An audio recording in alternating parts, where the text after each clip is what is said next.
హైదరాబాద్ నడిబొడ్డున senior IPS అధికారి భార్యను మర్డర్ చేస్తే ఇప్పటివరకు వాళ్ళని పట్టుకునే పరిస్థితి లేదని మాజీ మంత్రి హరీష్ రావు అన్నారు. మళ్లీ జాగ్రత్తగా ఉండాలని సిపి స్టేట్మెంట్ ఇస్తున్నారని, ఇంకా మీరు సిపిగా ఉండి ఎందుకని విమర్శించారు. సీనియర్ ఐపీఎస్ ఆఫీసర్ భార్యని హత్య చేస్తే దిక్కే లేదు, పట్టపగలు కరీంనగర్ నడిబొడ్డున బంగారం దోపిడీ చేస్తే దిక్కు లేదు, ఎమ్మెల్యేల క్యాంపు ఆఫీసుల మీద దాడి చేస్తే ఆపే పరిస్థితి లేదు, కానీ బీఆర్ఎస్ నాయకుల మీద మాత్రం రాజకీయ వేధింపులకు కుదవలేదని హరీష్ రావు దుయ్యబట్టారు. దేశంలో అత్యధిక క్రైమ్ రేటు ఎక్కడ ఉంది అంటే తెలంగాణలోని నిన్ననే కేంద్ర ప్రభుత్వం నివేదిక ఇచ్చిందంటూ హరీష్ రావు ఆరోపించారు.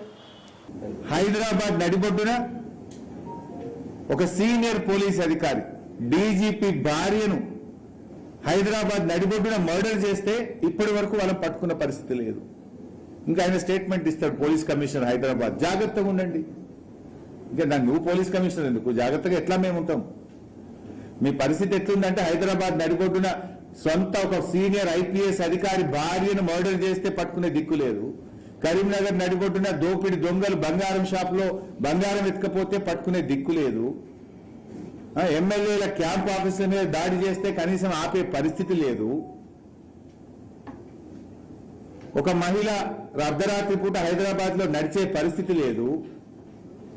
కానీ బీఆర్ఎస్ నాయకుల మీద మాత్రం రాజకీయ వేధింపులకు కొదవలేదు. కేసుల మీద కేసులు పెట్టి, అక్రమ కేసులు పెట్టి, అరెస్టుల మీద అరెస్టులు పెట్టి, జైలు నుంచి బయటకు రాకుండా ఎంతమంది బీఆర్ఎస్ నాయకులను వేధిస్తున్నారు. ఇవాళ క్రిషాంక్ పోయి ఎన్ని రోజులైంది? క్రిషాంక్ చేసిన తప్పేంది? దొంగను దొరకబట్టి పోలీసులకు సెల్ ఫోన్ ఇచ్చిండు అంతే. ఫేక్ సోషల్ మీడియాలో ఫేక్ వార్తలు పెట్టిన వ్యక్తిని దొరకబట్టి ఈ ఫోన్ నుంచే సోషల్ మీడియాలో ఫేక్ వార్తలు పెట్టిండు, అబద్ధాలు ప్రచారం చేసిండని ఆ ఫోన్ అతని చేతుల నుంచి తీసుకొని పోలీస్ చేతికి ఇచ్చాడు. దానికి నాన్ బెయిలబుల్ సెక్షన్లు పెట్టి ఒక దళిత నాయకుడు క్రిషాంక్ను 20 రోజులుగా జైల్లో పెట్టారు. అంటే మీరు అసలు చేయాల్సిన పని ఏంది? మీరు చేస్తున్న పని ఏంది? ఎటుపోతుంది రాష్ట్రం? నిన్ననే కేంద్ర ప్రభుత్వం నివేదిక వచ్చింది.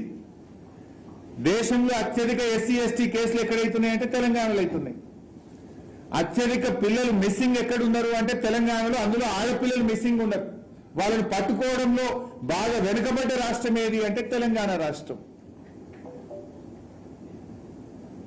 అత్యధిక కేసులు దేంట్లో చూసినా. తెలంగాణ అభివృద్ధి దేంట్లో జరుగుతుంది? ఆత్మహత్యల్లో అభివృద్ధి చేస్తున్నారు మీరు, కేసుల నమోదులో అభివృద్ధి చూపిస్తున్నారు, అత్యాచారాల్లో అభివృద్ధి చూపిస్తున్నారు, చిన్నపిల్లల్ని ఎత్తుకెళ్లడంలో అభివృద్ధి చూపిస్తున్నారు, మహిళల రక్షణ ఫెయిల్ అవడంలో అభివృద్ధి చూపిస్తున్నారు. హైదరాబాద్ పరువు తీసేసింది మీరు. ఒకప్పుడు లా అండ్ ఆర్డర్ లో తెలంగాణ దేశానికి దిక్సూచి. ఇదే కేంద్ర ప్రభుత్వం అనేక సందర్భాల్లో తెలంగాణను మెచ్చుకున్నది.